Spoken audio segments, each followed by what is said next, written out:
Nasa isang lihim na military safe house, sina Jaylin at Gab, Agent Sophia, Ethan at Victor, Officer Lynn, Officer Micaela at Officer Rand.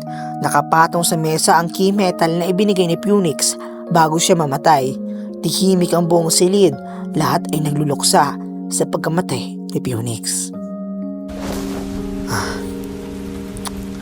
Hindi masasayang sakripisyo ng Phoenix. Ipangako ko, tatapusin ko Black Raven. Hindi lang ang susi ang iniwan niya, pamanay yun. At responsibilidad natin ang tapusin ang laban. Binuksan ni Victor ang malaking digital map at nakita niya doon. Teka, natuntun ko na ang signal ng Vault 7. Isa itong lihim na pasilidad sa ilalim ng Sierra Madre. Dating military bunker, ngayon ay ginagamit ang Black Raven bilang imbakan ng lahat ng kanilang lihim na dokumento. Ha? Naku naman, napakahigpit naman ang seguridad nila.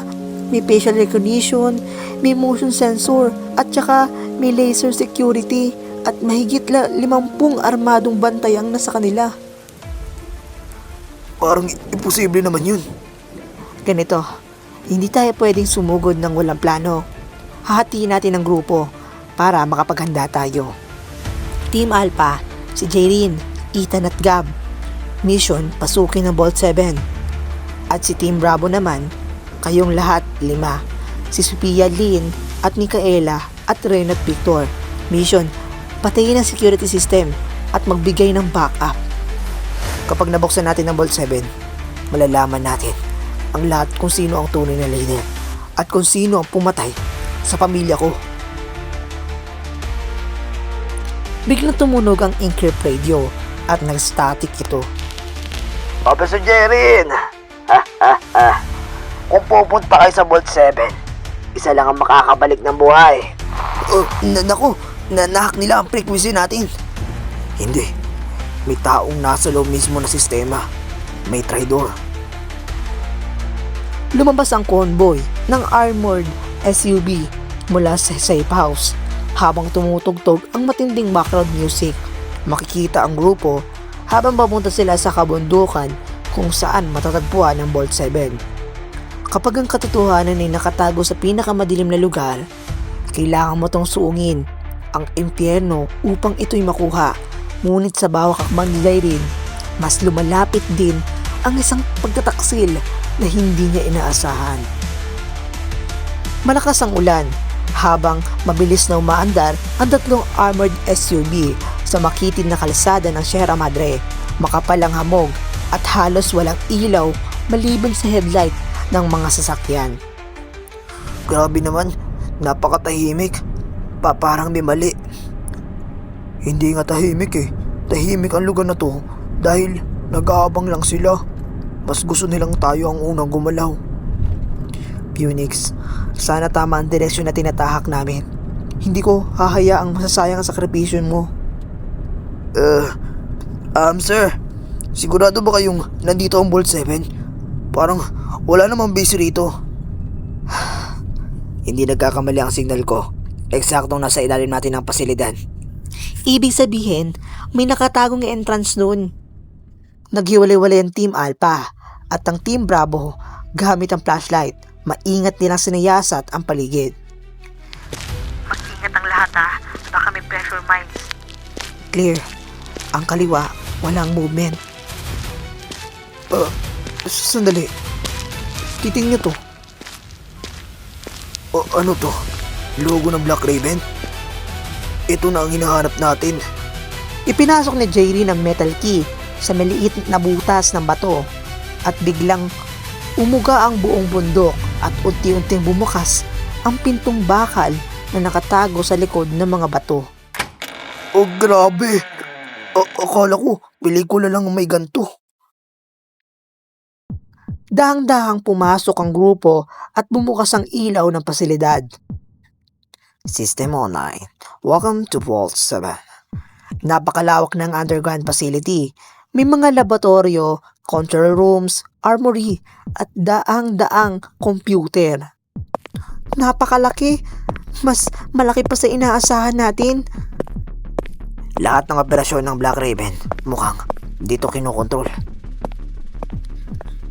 Pagpasok ng huling miyembro, biglang nagsara ang napakalaking pinto at nagulat sila. Sir, hindi na bumubukas ang exit. May nag-active ng lockdown. Hindi ko ma-override to. Biglang umilaw ang malaking monitor sa gitna ng pasilidad. Ang Black Raven Security System. Welcome, Officer Jerin. Alam kong darating ka. Patagal kitang hinihintay.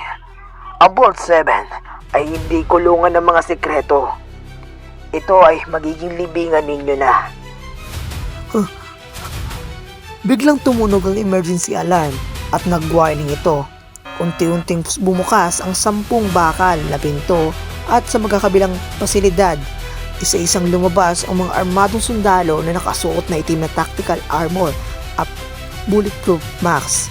Lahat sila ay may dalang mabibigat na armas. Hindi sila ordinaryong tauhan. Elite unit ito. Mas malalakas sila kaysa sa mga nakakalaban namin noon. Aba sa Jairin, kung gusto mo malaman ng katotohanan, kailangan mo nang mabuhay. Patayin sila. Team, lumaban na tayo. Malingaw-ngaw ang alarm ng buong Vault 7. Kumislap ang pulang emergency light habang mabilis na nagsugod ang elite unit. Mula sa iba't ibang pasilyo, nagsimula ang isang pinakamalaking labanan ng grupo. Patayin sila. Wala dapat na mabubuhay. Naku, daming bala. Officer Jairin, suppressing fire, cover. Ang dami niyang bala. 3 sa kanan. 5 sa kaliwa. Ito, usok. Ngayon na. Sa gitna ng usok, isang malaking lalaking nakasuot na itim na tactical armor ang lumabas.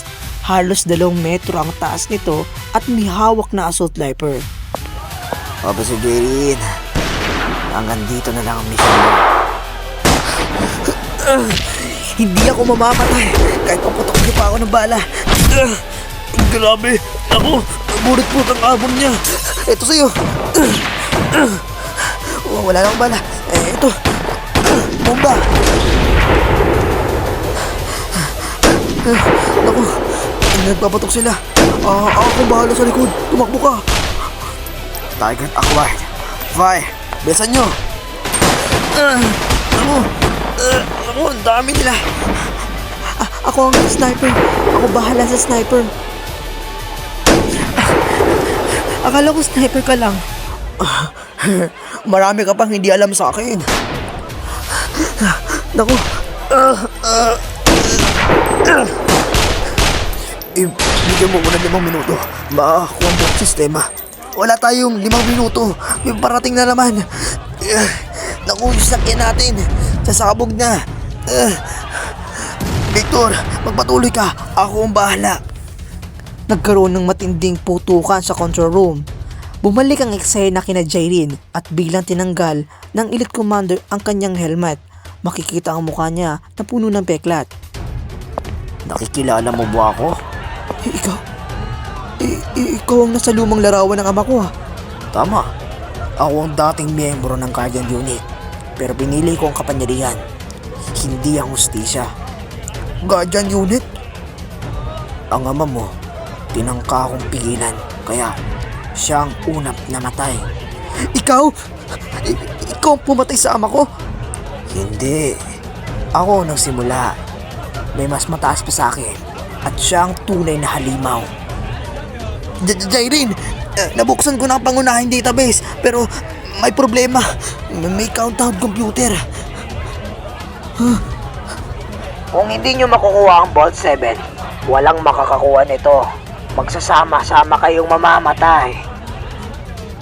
Umalingaw-ngaw ang malakas na alarma ng buong Vault 7. Kumislap ang pulang ilaw habang nagsisimula ang countdown ng self-destruct system. Jairin, kailangan natin umalis. Hindi tayo alis hanggat hindi ko nakukuha ang lahat ng ebidensya. Cover me, ako nang bahala. May pararating pa sa kanan. Hindi sila nauubos. Parang buong hukbo ang nasa loob nito. Jairin, Ako ang bahala nito. Hanapin mo ang pangunahing database. Mag-ingat ka. Mabilis na nagtatype si Victor sa computer habang pinoprotektahan siya ni Agent Sophia. Konti na lang. Mabubuksan ko ng encrypt files. Bilisan mo! Hindi natin kayang tumagal dito. Bibilis. Yes! Gumana! Hindi ka makakalampas hanggat buhay ako. Hindi mo maaabot ang database. Hindi niya kita hayaang makakahadlang. Lakas mo!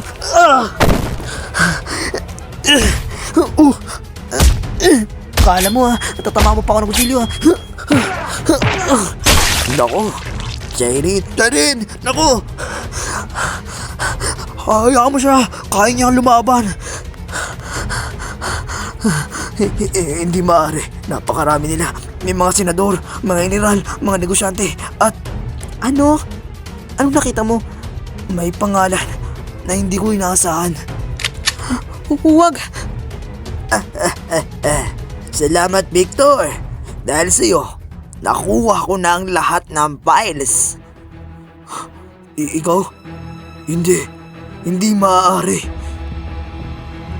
Biglang na tinanggal ng misteryong tao ang kanyang tactical mask nang naki ang mga mata ni na Victor ay Agent Sophia. Ikaw pala ang traidor! Aba, Sir Jerin! Sinabi ko na sa'yo hindi lahat ng nasa tabi mo mapagkakatiwalaan. Patuloy ang countdown sa Vault 7. Kumuko, titap ang pulang emergency light habang umalingaw-ngaw ang alarm sa buong pasilidad sa control room. Nakatutok ang baril sa misteryong tao kina Victor at Agent Sophia. Tahimik ang buong control room. Mahigpit ang hawak ni Victor sa keyboard habang nakatitig sa taong nasa kanyang harapan. Hindi ko. Hindi to maaaring mangyari. Bakit? Dahil ba matagal mo akong pinagkatiwalaan? O dahil hindi mo inakalang may taong nasa loob mismo ng grupo nyo? Sino ka? At anong gusto mo? Hindi. Ikaw? Kapitan Adrian De La Cruz?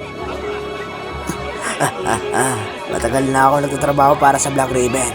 Bago pa kayo bumuo ng operasyon, alam na namin ang bawat kilos nyo. Lahat ng plano, lahat ng misyon, lahat ng lihim, diretso sa commander. Ikaw ang dahilan kung bakit nabangatay ang napakaraming undercover agents. Bahagi lang yun ng trabaho. Sa communication earpiece ng Victor, narinig ni Jaylin ng isang buong usapan habang nakikipaglaban pa rin ang elite commander. Papa Sir Jerin, kung narinig mo ito, salamat. Ikaw mismo ang nagdala sa akin sa Vault 7.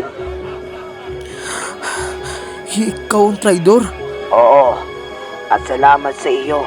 Nakuha ko na ang lahat ng records. Habang abala sina Adrian, mabilis na sinipa ni Victor ang kanyang kamay. Victor! Takbo! Mahina ka pa rin, katulad nung unang operasyon.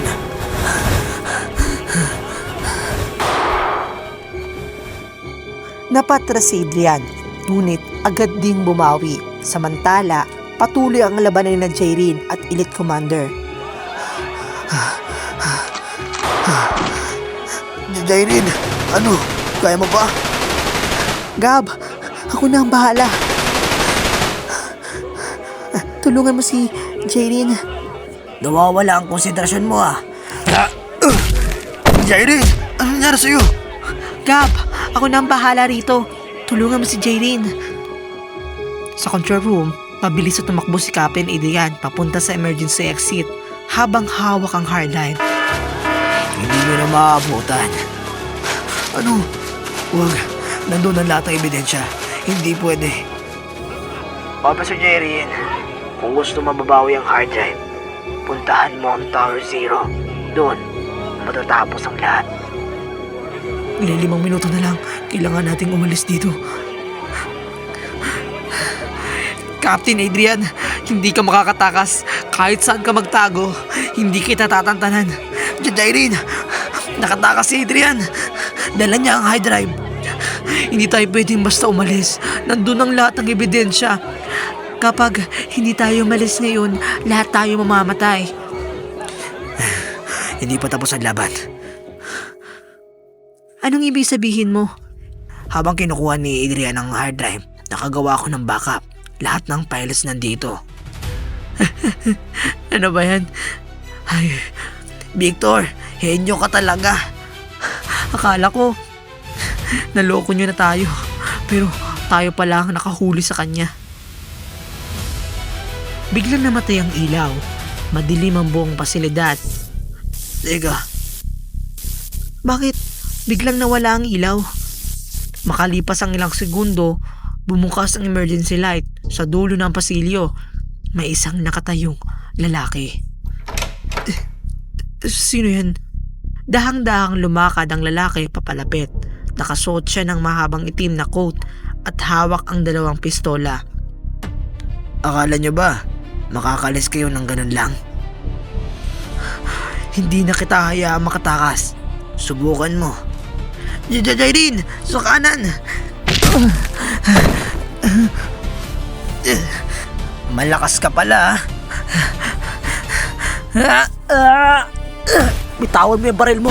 Kung malakas ka talaga, lumabang ka ng patas. Ikaw.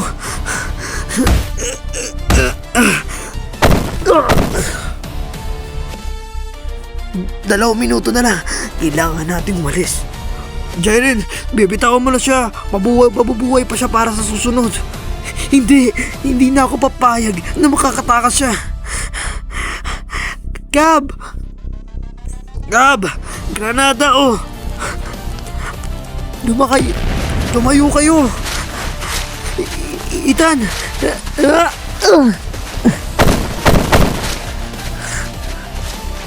Tumakas ang commander sa isang emergency tunnel habang gumuho ang kisame ng Vault 7.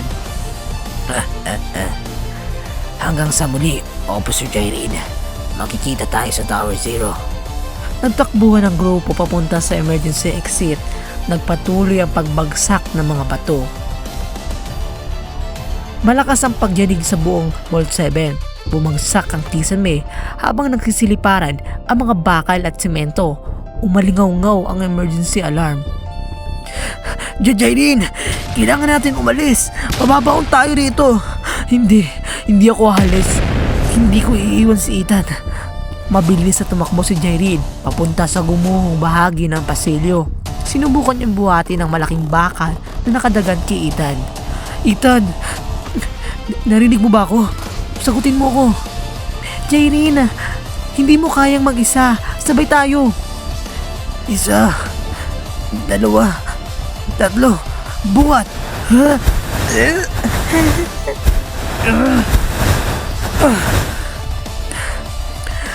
May pulso pa siya.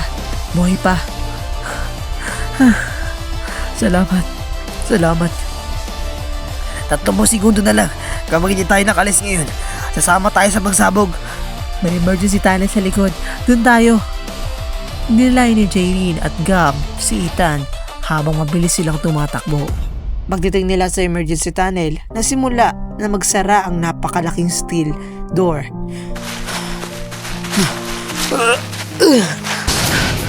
Hindi tayo abot. Naku, bilisan nyo na. Ang bigat na ito. Bilis. Gab, unahin mo muna si Ethan. Hindi kita kayang iwanan. Sige na, bilisan nyo. Inilapit ni Gab at si Pia sina Ethan sa lagusan. Biglang lumitaw ang tatlong natitirang elite soldier na hinarangan sila sa tunnel. Hindi kayo makakatakas. At kahit ano man mangyari. Ako ang bahala. Eto sa inyo. Computer boys. 10, 9, 8. Jairin, takbo na. Eksaktong paglabas nila sa bungad, ang buong bundok ay bigla na lang 3, 2, 1. Bigla na lang sumabog ito na napakalaking pagsabog ang yumanig sa buong kabundukan. Umakyat ang apoy sa makapal na usok ating pawid. Tinangay ang shockwave ng grupo at napahandusay silang lahat sa lupa. Ilang segundo ang lumipas, unti-unting bumangon si Jairin. Ligtas ba lahat? Ililigtas tayo. Pero Napatingin silang lahat kay Ethan. Nakahiga siya sa lupa at walang malay. Habang papalapit si Jairin kay Ethan, biglang tumunog ang communication watch ni Victor. congratulations.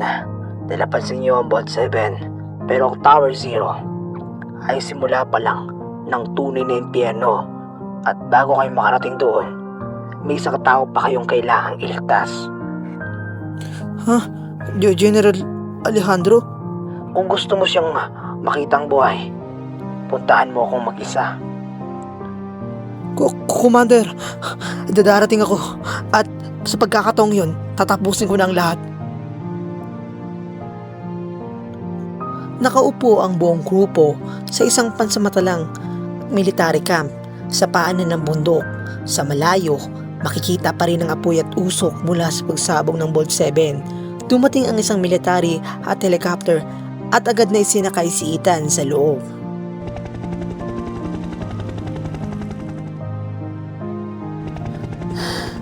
Ay nako, critical ang condition niya. Kailangan na siyang dalhin sa military hospital. Lumabang ka. Hindi pa tayo tapos. Marami pa tayong mission ni Ethan. Unti-unti sinara ang pinto ng helicopter. Lumipad ang helicopter habang tahimik na nakatingin si Jairin.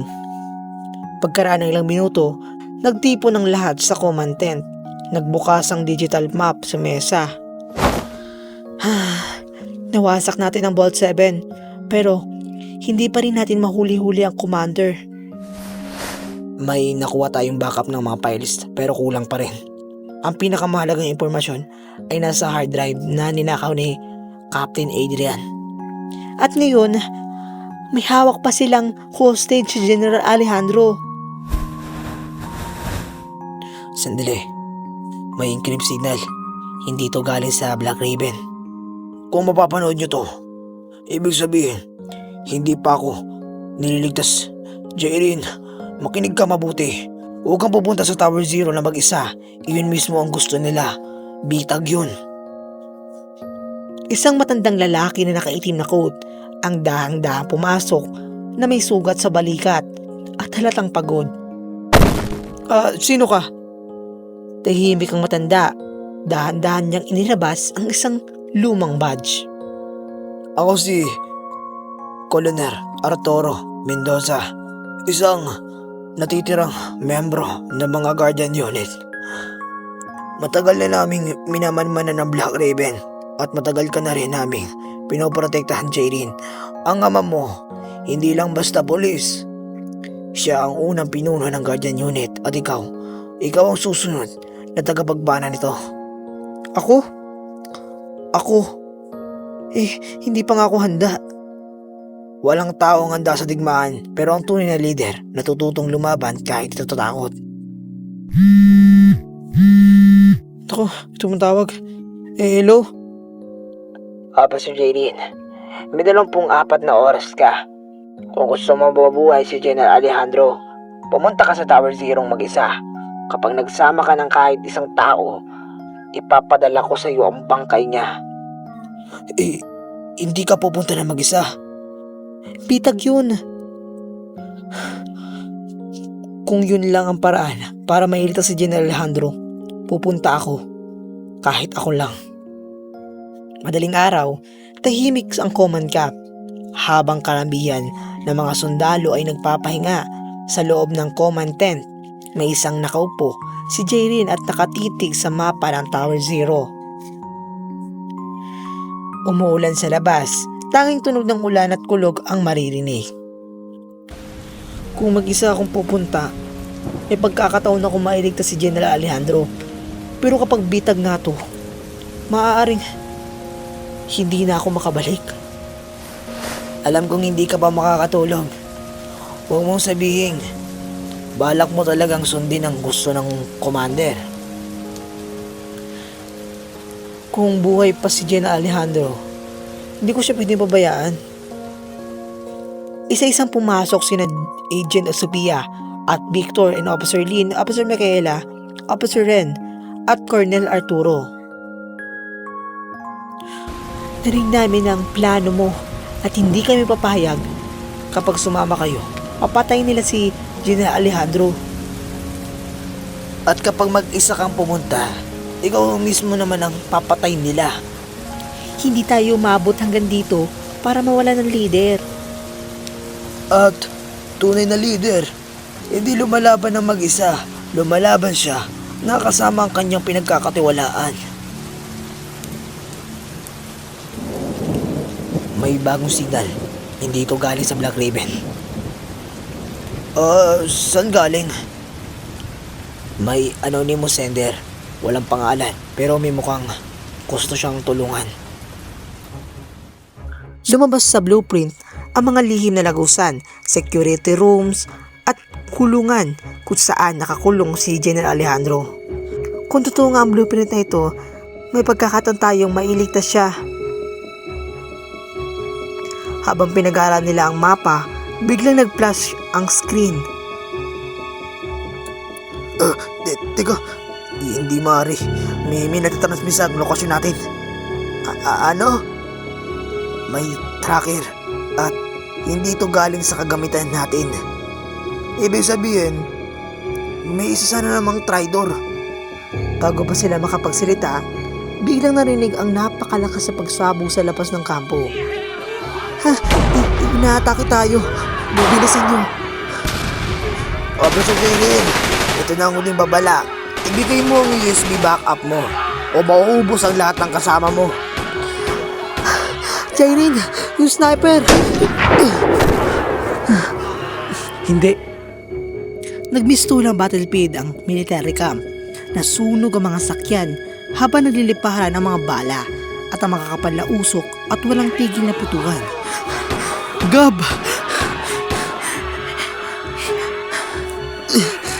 Naku, ano gagawin ko? Gagab, ano nangyari sa'yo?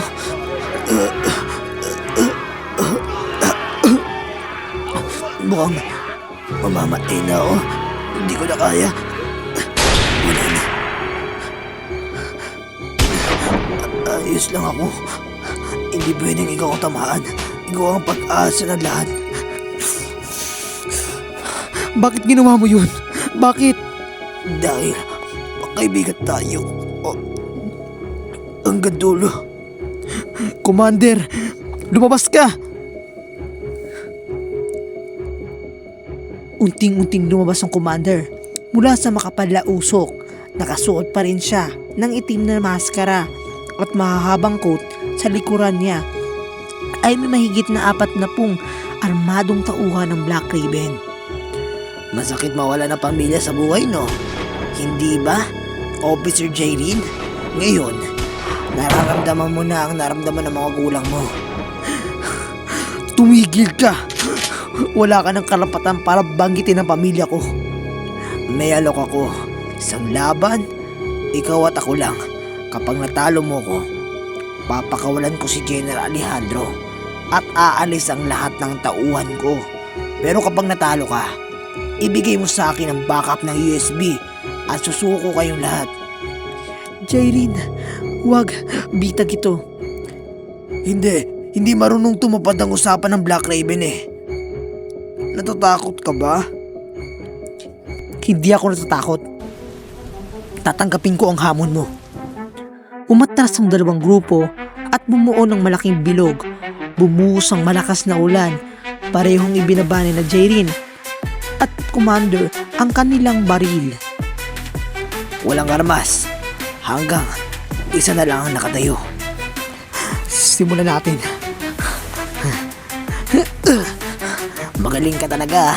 Parang alam na alam mo. Kaya mo yan, Jairin.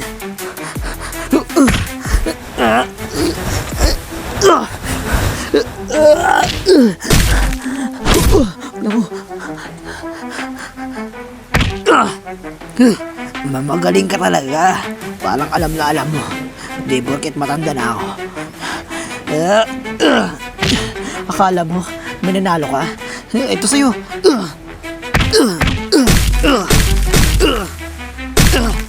Sa mukha ko tatama sa'yo. Ano, lalaban ka pa? Naku, akala mo na hindi ka nga nakakatama sa akin eh. Ito sa'yo. Salig kita sasakalit. Bakulan mo ko!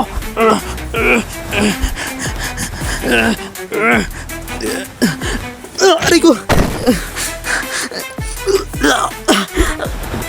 Bitawan mo ko. Ngayon, alam niyo na kung sino ako, di ba? Pero hindi niyo pa alam kung sino talagang nasa likod ng Black Raven.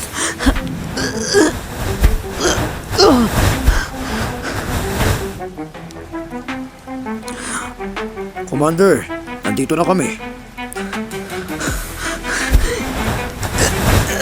Hindi pa itong katapusan. Bumuhos ang malakas na ulan. Nakatayo si Jairin sa gitna ng kampo habang nakaharap sa commander na walang maskara. Hindi pa rin pinakita sa kamera ang kanyang muka. Sa himpapawid, umikot ang 3 attack ka helicopter. Nakatutok ang kanilang machine sa buong kampo. Natatanggal mo ang maskara ko, pero hindi ibig sabihin nun, panalo ka na. Ang Black Raven ay hindi isang tao, isang imperyo, at kahit patayin mo ko, may 10 papalit pa rin sa akin. Hindi mahalaga kung ilan pa kayo. Iisa lang ang kaya kong pabagsakin hanggang sa wala nang matira. Unti-unti namin kayo. Yan din ang sinabi ng ama mo. At sa tingin mo, kung siya ang napunta dito, mabubuhay pa rin ba siya? Siyempre hindi. Huwag mo ang panggitin ng ama ko. May isang matangkad na lalaki na nakasuot ng itim na suit at pulang kurbata at dahang-dahang bumaba gamit ang steel cable na nakasuot ng itim na guwantes at silver mask. Master, narito na po sila. Mamay, may mas matas pala sa commander. Hindi maaari. Siya ba ang... Aba, Sir Jairin. Nako, matagal na kitang gustong makita. Mas kamukha mo ang ama mo kaysa yung nakakala ko. Ikaw ba ang tunay na leader ng Black Raven? Hindi. Isa lang akong tagapagbantay. Ang tunay na pinuno ay hindi pa handang magpakita. Jairin, huwag kang lalapit. Bitag to. Narito na ang general, pero hindi nyo na siya mauuwi. Biglang narinig ang napakalakas na makina mula sa kabilang bahagi ng kagubatan. Lumingon ang lahat. Lumabas ang 10 armored military vehicle na may 10 simbolo ng agila. Ha? Reinforcement? Hindi maaari. Sila ang Guardian Unit. Bumukas ang mga pinto ng sakyan. Mahigit 50 elite operatives ang sabay-sabay na bumaba. Lahat ay nakasuot ng itim na combat armor. Guardian Unit, formation. Protect Officer Jairin. Sabay-sabay nilang itunutok ang kanilang arma sa Black Raven. Nakaharap ang 2 hukbo sa gitna mula sa malakas na ulan. Mukhang nagsisimula ng digmaan. Hindi na to simpleng mission. Ito na ang katapusan ng Black Raven. Ito palang simula. Nabuksan nila ang pintuan ng isang digmaang matagal nang nakatago sa dilim. Habang lumalalim ang katotohanan, mas maraming buhay ang malalagay sa panganib. Ngunit para kay Jairin, wala nang atrasan. Ang susunod na kabanata ay magiging simula ng pinakamalaking laban ng kanyang buhay.